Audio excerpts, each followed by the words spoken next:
the second chapter of the Shiva Sutras. And this is the Saktopaya. If you look at the first sutra of the Saktopaya, Chittam Mantraha. So by mantra, we always imagine that it's a kind of assemblies of words or some varnas, aksharas, alphabets. The first sutra itself tells us that the author of this text is trying to say that there is no real difference between the consciousness and the tools that you are using to reach to that original consciousness of the Shiva Swarupa. Now, there are two states. One is that the mental consciousness which we have, which is an aspect of the brain, the subjective awareness of the world around us. And then that pure consciousness is something which supersedes and surpasses and transcends all these forms of consciousness that we refer to as consciousness, but essentially these are processes of the brain. So we are talking about that foundation, that platform, which encompasses, pervades, and holds all these so-called consciousnesses, all these processes, conscious processes. When we do any mantra chanting, when we meditate on anything of this sort, we are definitely trying to rework our consciousness. What consciousness is that? The consciousness that we are immediately aware of, which is our consciousness of our thoughts, where we are sitting, what we are thinking about. And then through the mantra chanting, we are trying to reconnect ourselves, that is, to recover our original infinite consciousness, which is the Shiva Swarupa. So, Chittam Mantraha. So, there itself, the hint is that mantra is a tool. It operates with the limited consciousness of an individual, but the purpose is to realize that there is no real duality between the mantra and its very essence, which is Shiva consciousness. That is what he mentions in the third sutra, Vidya Sarira Satta Mantra Rahasyam. Vidya Sarirasya, Vidya Sarira is Savdarasehe, Satta, Asesha, Vishwabhedamaya, Purna Ahangta, Purnahang Vimarsha Rupa Sphurata, Sa Mantranang Rahasyam Upanishad. This is the secret of all the mantras, that the purpose of any mantra ucharana, any mantra chanting, is to be fully conscious, to be conscious of virtually from the macro to the super macro or the supreme macro, global cosmic consciousness. And we all start with this mind and with these mantras, but we have to see that at different levels, that same consciousness has assumed forms. The mantra is a certain form of sound, but that is a particular speech, certain words. But there is something called pure speech, parabhag, which is beyond what is heard, what is spoken. Through what is spoken, what is heard, that is mantras, we are trying to reunite ourselves with the essence of pure speech, which is again non-different from what it describes this whole universe and the consciousness. They all become one at that supreme level. It may appear very abstract. That is why he has been explaining to us in so much of details. So we had Sarve Varnatmaka Mantras, Teja Sakyatmikaha Priye. Bhagavan Shiva is telling Parvati, do you know all the mantras? These are Varnatmaka. They are made out of Varnas, alphabets. And these alphabets carry energy. Sakyatmika Priye. Saktistu Matrika Gyaya. And all these Saktis are what? These are Varna Matrikas. Part of the Supreme Mother. They are Varna Matrikas. Gyaya. Sacha Gyaya Shivatmika. And that Supreme, that Mahasakti, that Divya Sakti is absolutely non-different from Paramashiva. Na jananti gurum devam sastroktan samayanks tatha. The one who doesn't know this particular secret, they neither know who is a guru, nor do they understand what is the motive force behind all the shastras, what is intended to be conveyed through the shastras. And Dambha Kautilya Nirata Lolyarthaha Kriya Yojitaha. So what are they given? They are sort of given to self-aggrandizement, and then you know uh, realization of their little ends, little goals. Self-seeking individuals, because they do not know what is the secret of these mantras, what is the purpose. Because why is he mentioning here in the commentaries? Because Siva Sutra is so cryptic, few words. So many authors and so many schools of thought of Kashmiri Saivism, they are quoting from different texts to drive home one single point, because it is so cryptic, it is so brief, just 3 4 words, and it's conveying a world of meaning. So we have to understand it, therefore so much of commentaries. So we had looked at it last time. He's mentioning Ya Satu Matrika Devi Parateja Samanmita Taya Vaptamidam Vishwam Maha Sabrahma Bhuvanantakam. So starting with everything, even if you start with Brahmaloka and all this Thula Bhuta Prakriti, everything that is visible, the gross material universe and the subtlest. He's saying everything starts with that Matrika Devi. She herself has manifested. Tatrastamta yada Devi Vyapitam cha Surashite. Avarnasto yathavarnaha stitah sarvagatah priye. This avarna, sometimes is symbolically representative of the supreme creative force. Sometimes this represents Lord Shiva or Lord Vishnu, that because with that everything materializes out of that. That is the first varna. Tathaham kathayishyami nirniyatam sputam bhava. Then he's quoting from a very important text. Okay, and he's explaining to us by quoting from here, Tantra Sadabhava. The text's name is Tantra Sadabhava. From here, we had done a little of it, and Lord Shiva is explaining to Parvati, and we are trying to see what he has in his mind in terms of the secret science of the mantras. Yasa Sakti Parashikshma Nirachareti Kirtita. That particular Shakti, that field of energy, that Shakti, that Parasakti is Sukshma, is very subtle. Nirachara. Nirachara is what? We have a lot of karma kandas and pujas and tantras and mantras. No, he's saying that that particular Shakti is beyond this. You have to contemplate on it, you have to connect on it through meditation. Nirachara iti kirtita. Hridvindum. Hrid here is not Hridaya, but the center, because you see, Hridaya. Similarly, earlier, there was a reference to ocean of consciousness. Now, it's not a body of water. It is actually, especially, it's a field of consciousness, and different thoughts, the creations are comparable to the waves, the bubbles and the waves that we see on the surface of it. So the manifest universe and the unmanifest, the field of consciousness there. That is how we had understood it there. Similarly, here, Hridbindu means it's not the center of the physical, biological heart center. It's about the center of your awareness, of consciousness. Hridbindu, Beshtayitvantaha Susupta Bhujaga Kritihi. He's now trying to explain this Shakti as Kundalini Shakti. Now we have this Ida, Pingala, and Shushamna, and how it rises in the yogas. But all of them mention that it's sort of coiled up and is there in the Muladhara. And through meditation and through particular breathing practices with the help of the Guru, this Kundalini Shakti it's not a physical thing. There is no Shushamna, Ida, Pingala, all that.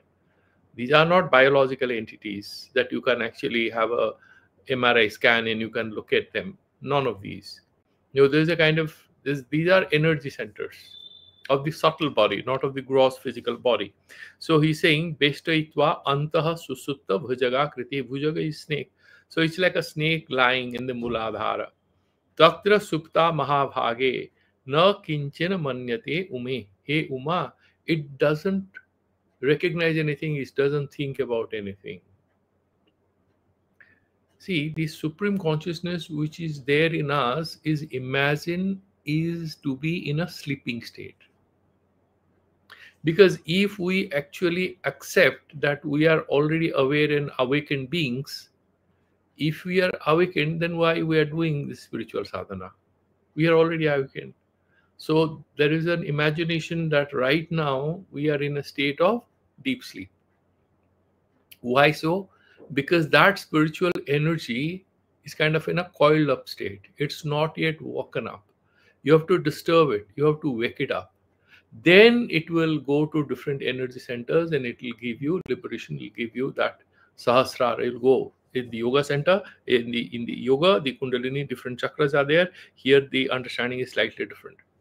So Veshtaitvantah susupta bhujagakritihi tatra supta mahabhage na kinchana manyate ume. Then he mentions, it doesn't know anything, but this whole universe, how do I explain it? Let's look at this, that a person is in a state of mild depression or mild stress. Let's imagine that little dull is dull, and then he doesn't have any motivation.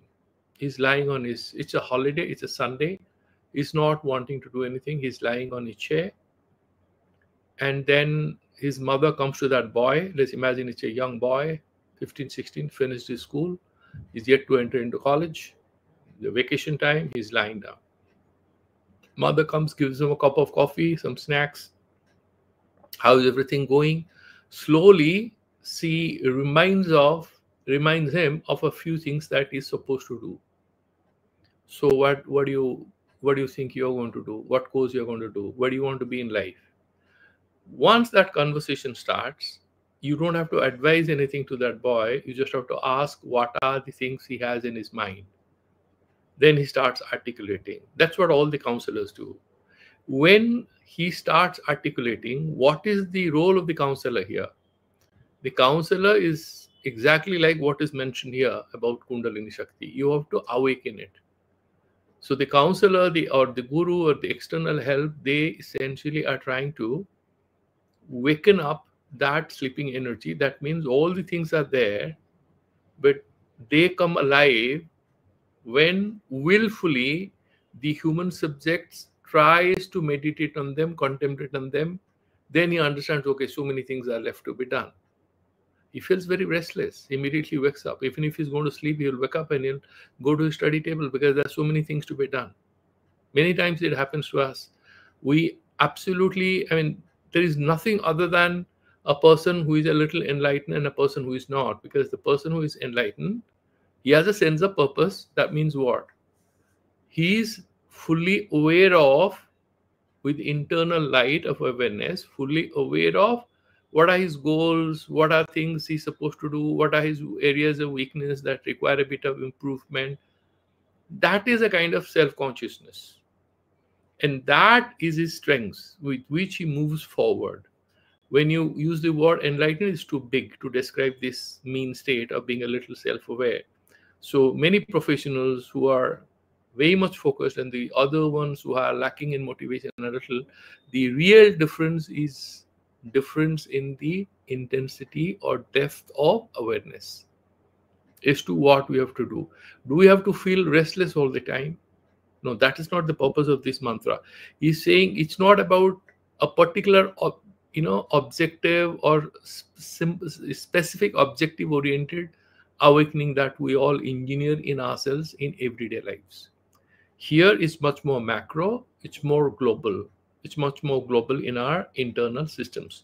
And he's mentioning the way when we are sleeping, the way when we have fold the computer screen, the data is no way gone.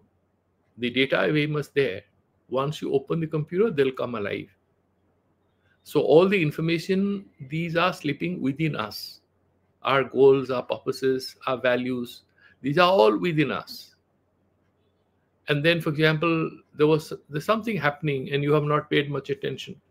So there is some function you're supposed to go or you shouldn't go, and somebody calls you up and there's a bit of conversation. So are you going to that marriage function? Oh, yes, he had done this to us when we were children, this, that. No, I want to go to that professor's daughter's marriage. Suddenly you become aware. Everything, the whole world comes alive. And then you see your role. No, I must go. I must attend that event. What is the difference? You were there earlier, you are here now. The only difference is suddenly there's a lot of reality which is within you. You are aware of it, but you became aware of it, and therefore you want to act on it. You want to connect with it. Similarly, he's saying, Chandragni Ravi Nakshetrir Bhuvanani Chaturdashaha Khiptva Dware Tuya Devi Vishamudhena Vishamudheva Sagata. Somebody is a bit of, he is under some intoxication, or he has taken some sedatives. He has an important position. He is very powerful. He has a lot of responsibilities, but he is given a bit of sedative. And then under that sedation, he is lying. He is believing that I'm quite powerless, and is made to do things which he shouldn't be doing. But he does because he is not aware of who he is, because of the impact of the medicine that has been given to him. Similarly, when this particular Kundalini Shakti is hidden in us, he's saying what? Chandra, Agni, Ravi, Nakshetra. He has established all that in his own stomach. This Kundalini Shakti is energy field. It is established Chandra, the moon, the sun, Agni, fire, and then Nakshetra, and then Chaturdasha Bhuvana. There are two ways to look at it. So Chaturdasha Bhuvana can be like in normal literal sense. So you have what? Ambhur, Bhuva, Swaha, Mahajana, Tapa, Satyam, Niche, Natala, Vitala, Sutala, Rasatala, Mahatala, and Patala, whatever, the 7 down. Tala, Vitala, Sutala, Talatala, Mahatala, Rasatala, Patala. So you go 7 down, 7 up. So Chaturdasha Bhuvanani. But that's not what is meant by the commentators. They are saying, he's saying, look, Chaturdasa Bhuvana would perhaps more accurately here in the context of what we are discussing about Varna Matrikas and the mantras, would refer to what? Chandra means what? Prameya. What you know, the object of your knowledge, Chandra. Fire, Pramatri Chaitanya, the subjective consciousness. Who knows fire? Okay. Because it is that Prakashatmaka. And then Ravi, you need light to see. So Ravi here is Pramana. Pramakaranam, Pramanam. So the means of knowledge, the process of knowing. So one is knower, object of knowledge, process of knowing. And what is Nakshetra? You know, this Nakshetra all the time twinkling. So you can say Sankalpa, Vikalpa, they are saying. Whether this one or that one, all kinds of thoughts. So many thoughts appear and disappear in our minds. All these are, and Chaturdasa Bhumana would mean here in this context, some commentators have mentioned, the or to all the Achivarnas, Swaravarnas, just A, A, E, U, R, A, I, O, all that.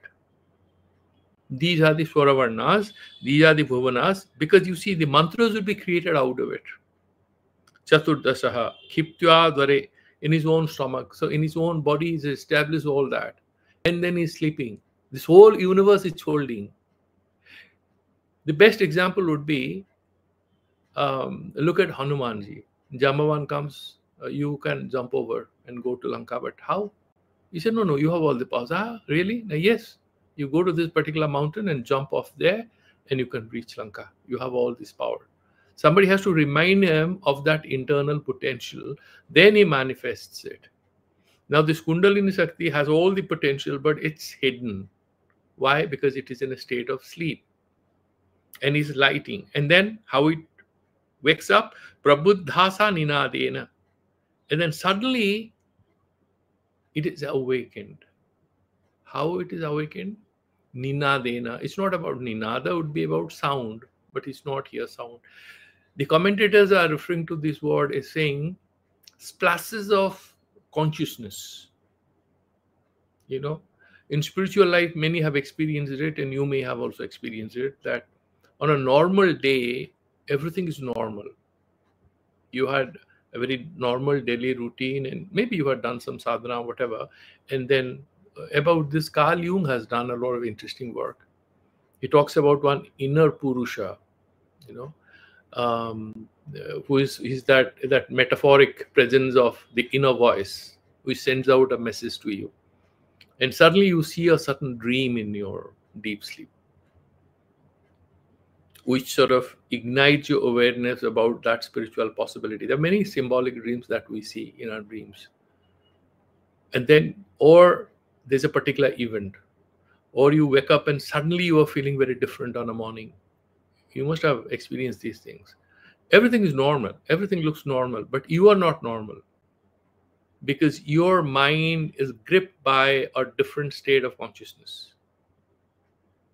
You are completely having that wonderful moment of lucidity. Everything is in place, and you have absolutely not defocused or anything.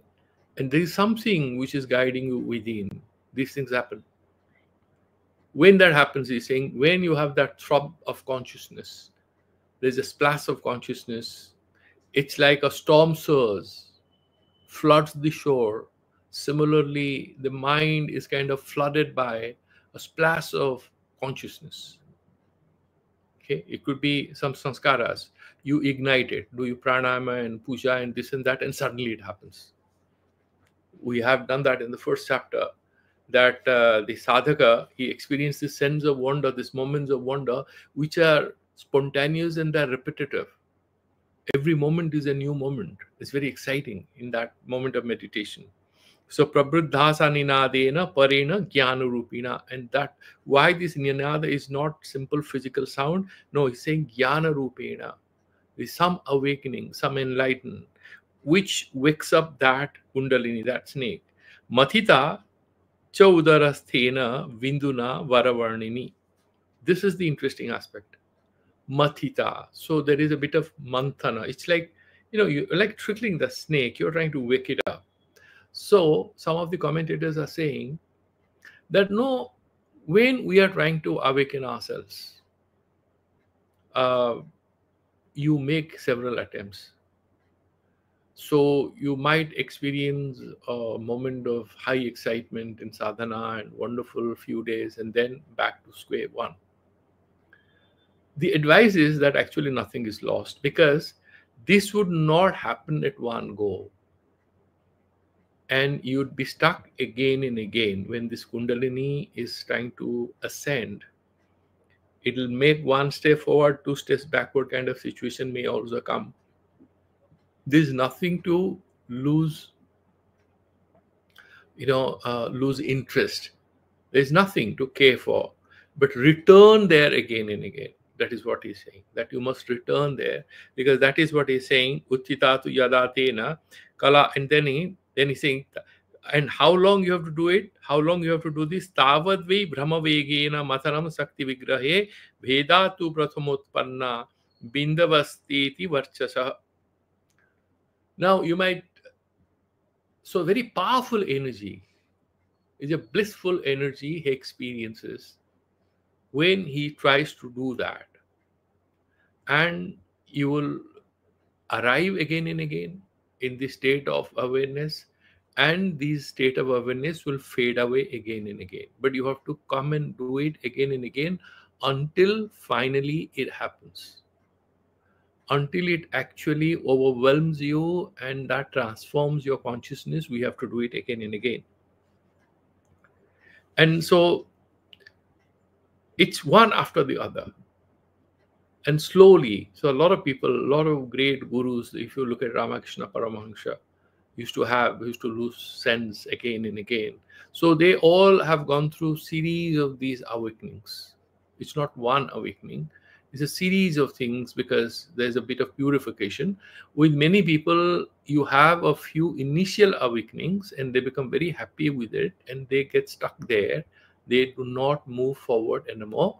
And with the sincere ones, they keep moving forward. So there would be a series of awakenings, and they have to continue, sustain that effort of churning that particular snake to awaken it. That is what he's mentioning it. So it will fade, and then you have to waken it up again, and you have to rise again. So it happens again and again. That divine Kundalini Shakti, that divine mother will rise. When it rises, uttitatu yadatena, when it wakes up, kala shukshmatu kundali chatuskala mayo vinduhu saktehe Udaraga Prabhu. That particular, that he's talking about this divine energy. And this, there is Sakti, right? That, but in the center of the Sakti is what? That pure consciousness, that Shiva consciousness, because Shiva and Shakti are inseparable. And that is what he's saying, that when that particular here Udaragaha Prabhu, he's saying Uthitatu Yadatena Kala Shikshmatu Kundali, that subtle Kundalini force, Chatuskala Mayo Vinduhu, Chatuskala Maya. So Chatuskala Brahman that we have mentioned. In the Vedanta also there is a reference to Chatuskala Brahma. Now here also they are referring to Chatuskala Mayo Vinduhu. Vindu here is that supreme consciousness. It's not a droplet or anything. It's that supreme consciousness.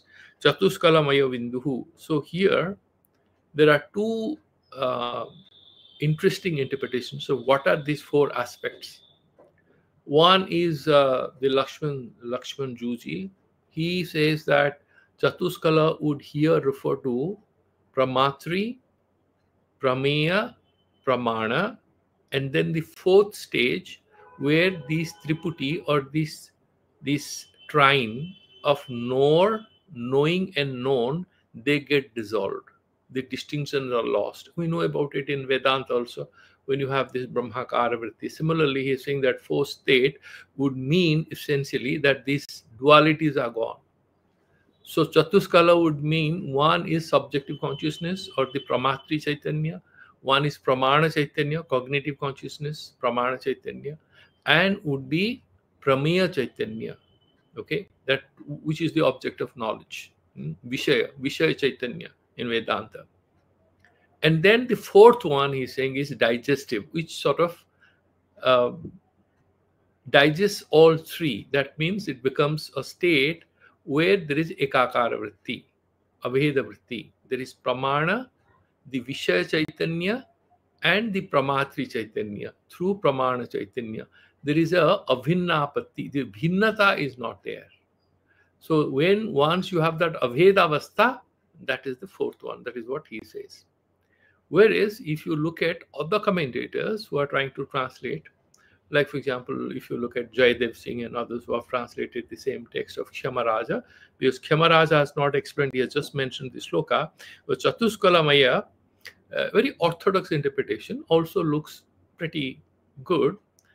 What he's saying is Ichha Sakti, Jnana Sakti, and Kriya Sakti. These three aspects are there with the Divine Mother. Ichha Sakti, the willpower, and Jnana Sakti, the power of knowledge, and finally Kriya Sakti, power of action. And then what is that fourth one? Swatantra Sakti.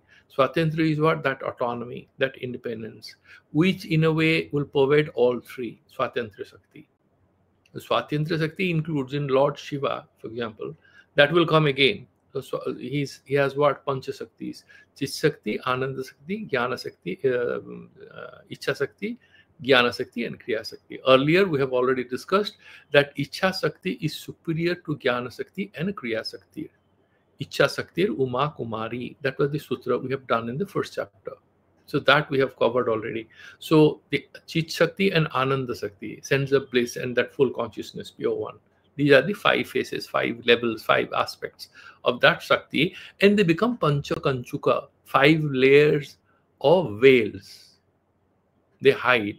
So these particular aspects, Shaktis, become Kanchukas. That means they cover it up. They don't allow you to see the reality of the truth. And what then Vidya, all these, the knowledge, Jnana Sakti, that becomes Vidya. Kriya Sakti will become Kala. Special expertise in a particular area. Otherwise, you could do anything. So his Swatantra Sakti gets converted into that Apurna Manyata and Swatantra Hani. That is how Sansara, the Prapancha, is Utpanna, and then this Shiva Shakti gets hidden there, becomes Prachanna, appears to be coiled up as Kundalini. Then we have to awaken it. That is what we are discussing here. Chatuskalamaya Vinduhu Saktir Udaragaha Prabhu. Mathya Manthana Yogena. Mathya Manthana. What is Mathya? What you are tickling, what you are churning. That is, what is churned is Mathya. Manthana, the process of churning. Mathya Manthana Yogena Rijitvam Jayate Priye. Jesta Sakti Smita Satu Bindu Dvaya Sumadhyaga. Then this particular is now, once you do the churning, then the same Sakti would be known as Jesta Sakti. It will be known as Jesta Sakti. Why? Because she is connecting two Vindus, 2 points. What are these Vindus? Pramatri Chaitanya and Prameya Chaitanya. The knower and the known. It's connecting. When you're talking about self-awareness, we are aware of the self, right? The consciousness is now being aware of something. It is aware and it's aware of something. It's a little abstract, but you think about it, that Prameya and Pramatri, the knower is connecting with the known, but interestingly, the known in this business is not different from the knower. So the knower as an individual is meditating on the same knower, which is the universal I. The little I of the individual is meditating on the great I, the cosmic I consciousness. That is the Prameya ultimately. So the Pramatri Chaitanya is that is called Jyeshta. And so this Bindu Dvaya, they are the together. That is what is mentioning here. And then we are going further. Then he's saying, Vinduna Kshyovamayata Rekha Evam Mritakundali Rekhini Namasa Gyaya Ubhau Bindu Yadantagau. Now these two Vindus, Pramatri and Vaitanya, Kshyovamayata, because of this churning, continuous churning of your consciousness, you are doing sadhana and meditation. Through this continuous churning of your kundalini from your sadhana, then what happens? He's saying it is also, first it was called Jesta Sakti. He's saying it's also known as Rekhini. It's like a straight line. Ubhau Bindu Yad Antagau. So what are the points that connect this particular state of energy? Jesta Sakti is called Rekhini. It's like a straight line. So the subjective consciousness and objectivity, these are kind of connected. Therefore, it's called Rekhini. Okay. So this Kundalini Shakti, Mahavidya, this Divine Mother would be known as what? The Rekhini. So this is the next level. Okay. And then we are going to go further up.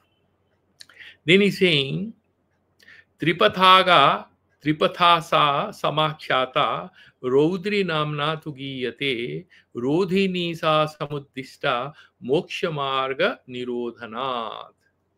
You are going to the next higher level. And at the next higher level, the sadhaka goes up. Then what happens is saying that it has three ways in which Tripatha. And because it has this Pramatri, Pramana, and Prameya, three aspects. Or you can call it Ichha Sakti, Jnana Sakti, and Kriya Sakti, whichever way you want to interpret it. It's called Tripatha, three aspects. It has three aspects. And then it's called Rodri. Very interestingly, the same divine Shakti is now going to obstruct your path. It will not let you go. That is a very tricky aspect of our spiritual sadhana. You'd see that all the spiritual sadhanas will do, in the beginning, they will bring some transformative changes, which will give us a spiritual ascent, and we are going up. Remember, when we do further sadhana, the same sadhana we are doing will put roadblocks. And there is a purpose. If there would be no roadblocks, we will not even realize what we have achieved and how we are going. Because just at the penultimate point, as if there is an examination, there's a clearance that you have to do. There's another clearance post. You have to show your documents. You have to get clearance to move forward. So it's called Rodri Shakti. And this Rodri Shakti, why? So he's saying, she'll block you. She'll block your path to go to the next level before the final liberation. But the advice is that the yogi, the sadhaka, has to return there again and again and continue to meditate on that. Because that which obstructs is also going to liberate you. And then when you return to it again and again and you do sadhana, you do meditation on it, then there's a beautiful thing. Then there's a beautiful thing that happens. Give me a second. Uh, yeah, so Rodri, and so she is known as Rodhini, and because she is kind of she is a kind of obstruction. Okay, there is a interesting interpretation of this Rodri thing. The Tripatha is Jnana, Ichha, Kriya, one interpretation, Pramatri, Pramana, and Prameya. That is also another triad, so as to say. Rodhini, there are different ways in which this has been interpreted, but one interesting thing is that we know in Kashmiri Saivism we have Suddha Vidya and Asuddha Vidya, and there is a thin line which differentiates that. Shem Sakti becomes Suddha Vidya, and below this it becomes Asuddha Vidya. It becomes Maya. Okay, that is this Asuddha Vidya. And then you go to the next level, it becomes Suddha Vidya. At one level, it is Vadhika, it's binding in nature. The other one is liberation. It is, it liberates you. Okay, so it is the Rodhini Sakti is in that invisible separate line, dividing line between the phenomenal world that you see around us, the prapancha, and the nominal, the paramarthika world, the subtle world, the sukshma world. Okay, that is what he's saying. And then what happens, the next Sakti which appears, she is known, the same energy now, Divine Mother will appear. The next level she is known as Ambika. Sasanka Sakalakara Ambika Chartha Chandrika. She's like a half moon. Okay, it's very interesting. She's like a half moon. And why is it a half moon? And there's a lot of interesting. Okay, and Ambika is like a half moon. It's half inside and half outside. Okay, and what is this? Because it is the Chit Sakti, Ananda Sakti, Jnana Sakti, Kriya Sakti, and you have these are the 5 Shaktis, and this half inside and half, and that Supreme Divine Mother here is only one only, and it takes these 3 formations. Okay, what is saying? This Ma Ambika Sakti will give her grace or anugraha in a particular way to the inferior yogis, then in a different way to the madhyamadhikaris, and she will give them a lot of siddhis and spiritual powers and things like that, and then she will give liberation to the superior yogis, or the ones who are very much dedicated. They are not enamored by the occult powers. Shame Ambika, and she is going to give you all different things.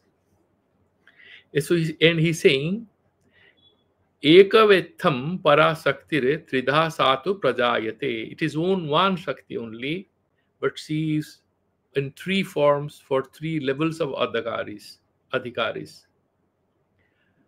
Then he's saying, Abhya yukta byuktabhya sanjato navavargakaha.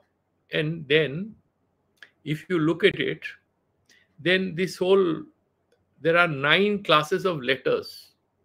If you if you meditate on that, you have Ashtavargas or Navavargas he's mentioning here. Okay, 9 vargas are there, because we are going to make sense of the mantras. And mantras are varnatmaka, and how to understand this varnatmaka, that is what is mentioning here. So this Parasakti, she is one, but it appears as Parasakti is one, but she appears as, again, interestingly, if you look at in grammar, Sanskrit grammar, the Maheshwara Sutras are there. There are 14 Maheshwara Sutrani. The first one is called Aivun. So like or to Ksha or to Ha, whatever you say, they have divided them into different series in Sanskrit, Panini, Maheshwara Sutras given by Lord Shiva. So they would say Aivun, Ruk, A Ong, Ai Auch, Hayavarat, Lan, Yamangananam, Javai, Gadadas, Javagadadas. Kapha Chatata Chatata Kapai Sasasar Hala. These are the 14 series. And this it's very mathematically organized. O, I, Una, when they're saying O, I, and U, these are pure vowels. O would include O and A, I will include E and Dirgha I, U and Dirgha U. So these are O, I, U. A, I, O are actually mixed vowels because A is formed out of O and E. So that's how they are formed. And similarly, O is formed out of what? O and U, right? And then Haya, and the Ya, Va, Ra, the Va, that is also, or Ya. Ya is E and A. Va is U and A. These are mixed vowels. So they are all organized in a certain way in Sanskrit grammar. So he's saying this Parasakti has three ways. One way, Lakshman Juji is interpreting that Mother, Divine Mother, manifests for three levels of adhikaris in three different ways: for the inferior sadhakas, the mid-level sadhakas, and for the higher level sadhakas. It appears a little complex, but it's very simple. Whereas the other translators, because nobody is translating from their mind, they are following some parampara, some other traditional people. So their way of looking at it is that it represents that O, E, and U. These are the three letters through which they are saying. And then what he's saying? Navadha Smita. And these Saktis, Jeshta, Rodri, and Ambika Saktis are there. 9 classes of letters. Now they are saying how you look at it. He's saying Abhyo Yukto Yuktabhya Sanjato Navavargaha Navadhava Smita Sathu Navavargopalakshita. These are Navavargopalakshita. First, let's look at these Navavargas. If you remember that I had told you in the first chapter that when we discuss second chapter, we will be looking at how the mantras, what powers they have, different Bija mantras. Look at this. Each Varga has some power of his own. Okay. And that we had done that earlier. Let me just look at this, where we had discussed this. It was in details we had done it.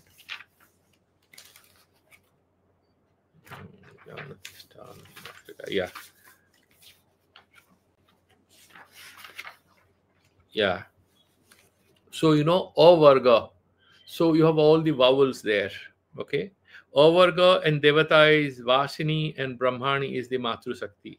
Okay. Then you have Ka Varga. Ka Varga means Ka, Kha, Ga, Gha, Ga. And Cha Varga is Cha, Cha, Ja, Ja, Ya.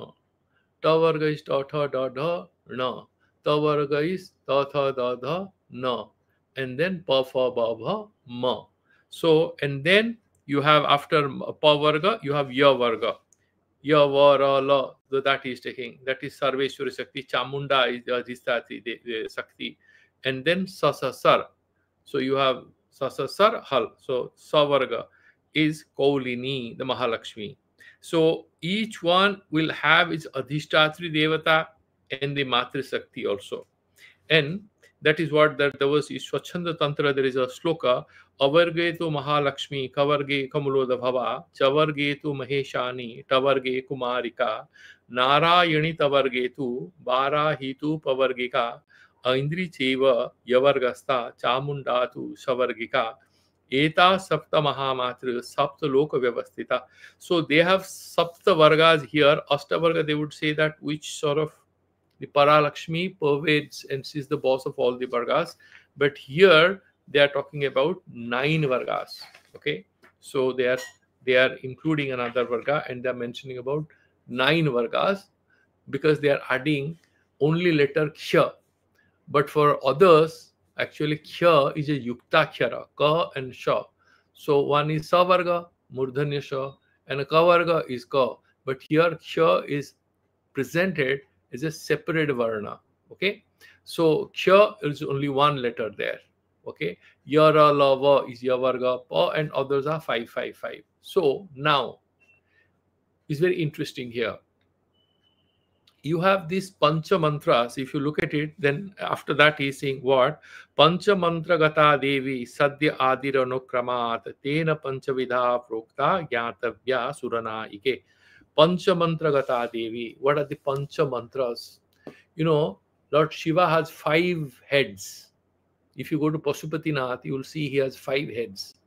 Similarly, I think they put a silver head on Trimbakeshwar, where he is shown to have 5 heads. These 5 heads are 5 appearances of Lord Shiva.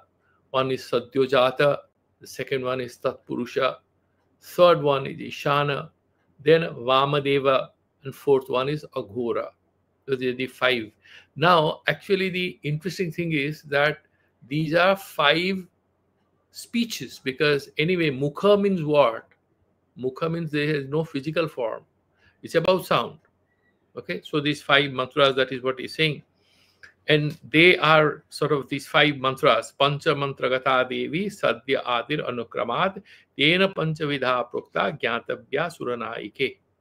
Then he's saying swara dvadasa devi.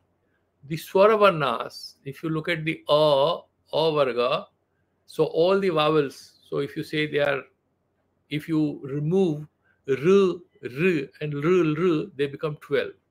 Okay, so these swara vargas, there are those 14 he's mentioning here. They are swara.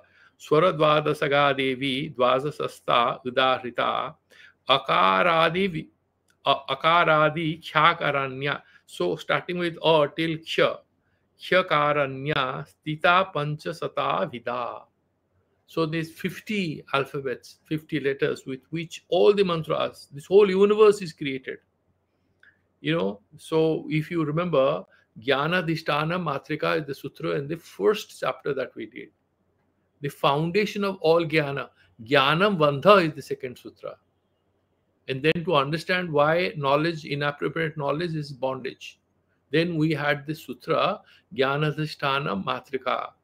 And then we had discussed briefly about Jnana, the Varna Matrikas, which we are discussing today again. So he's saying akaradi kyakaranya, starting with akara till kya, stita panchasata vida.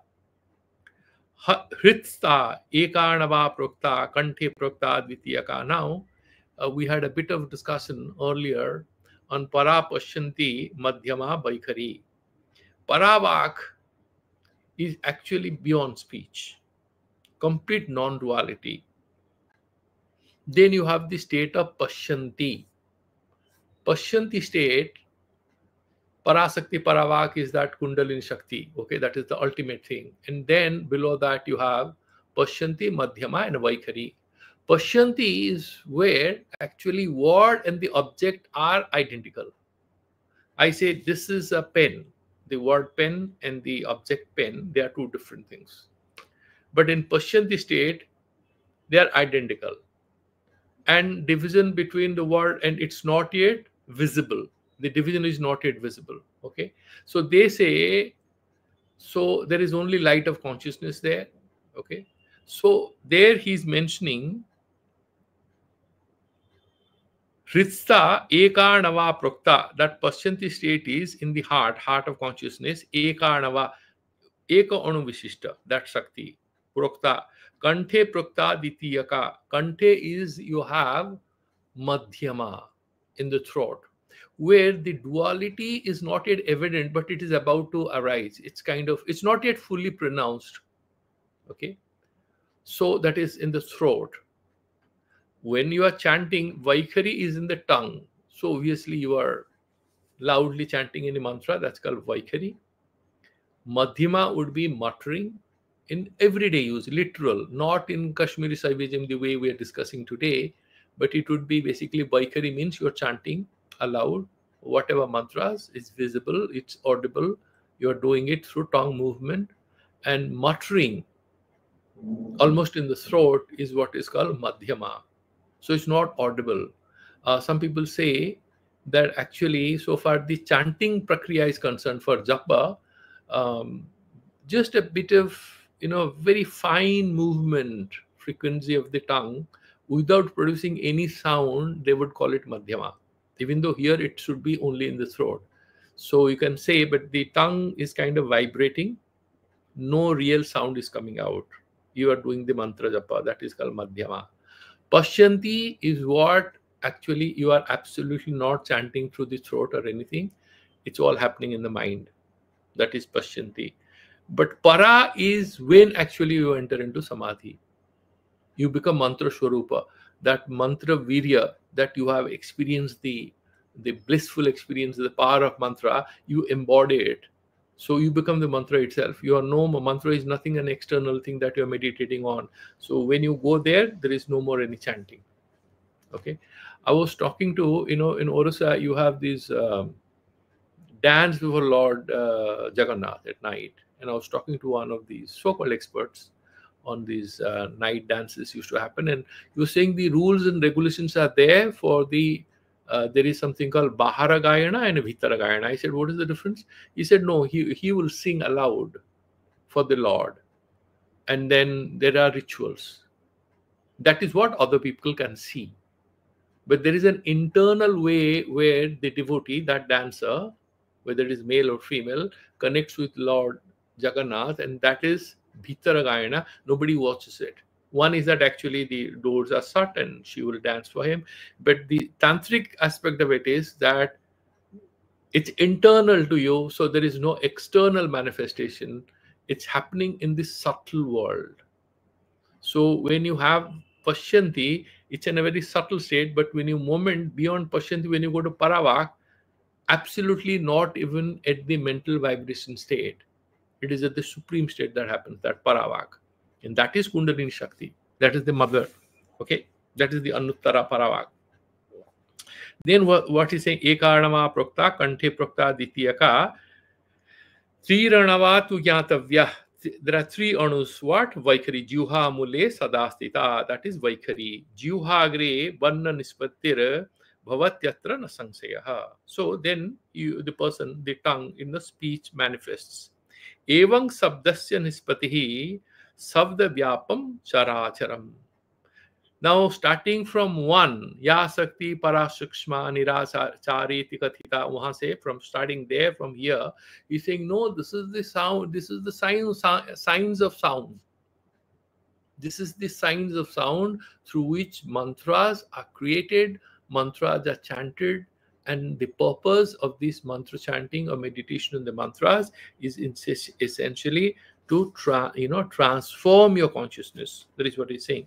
Ityadina granthena parabhairavya paravaka sakyatmaka matruka ateva jesta raudri ambakhya sakti prasara sambheda vaichitriyena.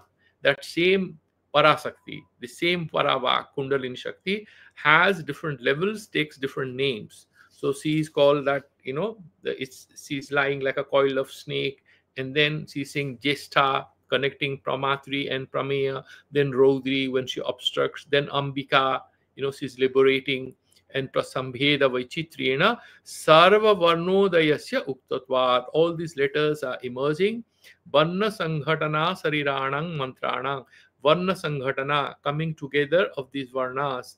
The bodies of the mantras are made. Saiva Bhagavati Vyakhyata Rupa. So that is Bhagavati. Vidya Sarira Satta Rahasyam iti Pradarshitam.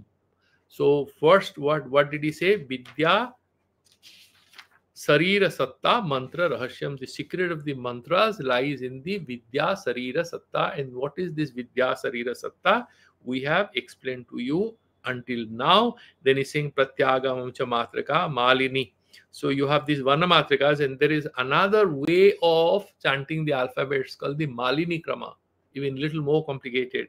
He's saying it's the Malini. This Malini Vijuttara Tantra Kitab is there. So Prastara Purvakam Mantra Mantrodhara Kathanasya Aimeva Asya. He's now broadly Kshemaraja is concluding, saying that I'm so sorry because I have quoted so many books and because I had no other way to do it, because the purpose of my quoting so many books was in fact to make it clear to you that Siva Sutra is very cryptic, but it is so overloaded with meaning that it was impossible for me to throw light on it without taking recourse to the commentaries of different great scholars writing in different traditions, sub-traditions, or little traditions of the great Kashmiri Saiva tradition.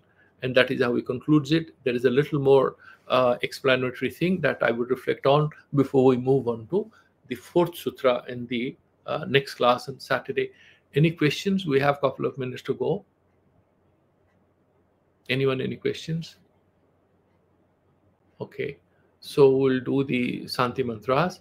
Om Purnamadaha Purnamidam Purnat Purnamudachyate Purnasya Purnamadaya Purnameva Vasishyate.